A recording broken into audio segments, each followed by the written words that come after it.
Screen पर आपको question दिखाई दे रहा होगा और ऐसे वाले क्वेश्चंस देख के ही बच्चे पेपर में घबरा जाते हैं और इन्हें छोड़ आते हैं कि हमसे तो होगा ही नहीं। लेकिन जब जैनदी दीदी है तो ये होगा क्यों नहीं भाई, ज़रूर होगा। आओ सिखाती हूँ कैसे करना है।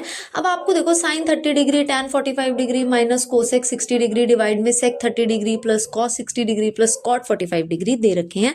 इसको देख के घबराएंगे नहीं, हर एक की वैल्यू हम इसमें पुट करने वाले हैं। सबसे पहले साइन 30 डिग्री की वैल्यू आपकी 1/2 होती है। देन tan 45 की वैल्यू होती है 1। उसके बाद cosec 60 डिग्री की वैल्यू होती है आपकी 2√3। तो मैंने न्यूमरेटर को यहाँ लिख दिया है, इसे हम आगे फर्दर सॉल्व करेंगे। डिनोमिनेटर को मैं यहाँ लिख रही हूँ, बाद में हम उसे भी सॉल्व कर लेंगे। sec 30 डिग्री की वैल्यू होती है 2√3। cosec 60 डिग्री की वैल्यू होती है 1/2 और cot 45 डिग्री की वैल्यू होती है हमारी 1। तो अगर आपको ये टेबल अभी तक याद नहीं है तो मैंने एक ट्रिक भी सिखाई है, आप पिन कमेंट में लिंक मैंने दिया है, आप वहाँ पे जाके ट्रिक सीख सकते हैं। तो सबसे पहले अब ना मैं ये इजी नंबर्स को सॉल्व करूंगी, जिसके नीचे कुछ नहीं होता। डिनोमिनेटर में हम 1 मान के चलते हैं, एलसीएम लेंगे दोनों का 2 ही आएगा। इस 2 को इस 2 से डिवाइड करोगे 1 आएगा और ऊपर वाले 1 से आप मल्टीप्लाई करेंगे तो कितना हो जाएगा 1।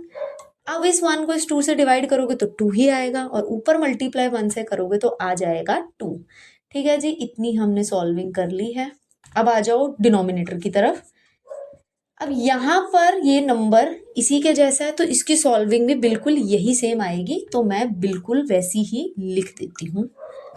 ठीक है जी, अब आप इसको सॉल्व कर लोगे, 3 + 1 हो जाए और 2 + 1 आपका हो जाएगा 3/2 माइनस 2√3 डिवाइड में, और इधर भी आप सॉल्व करोगे तो क्या हो जाएगा 3 डिवाइड में 2। अब इस डिनोमिनेटर को हम इसके नीचे लिख देते हैं डिवाइड में, जैसे कि हमें क्वेश्चन में दिया था। लो जी, ये हमने लिख दिया और आप अपना आंसर यहाँ तक छोड़ के आ सकते हो आराम से। And this is how we solve this question. Thank you for watching.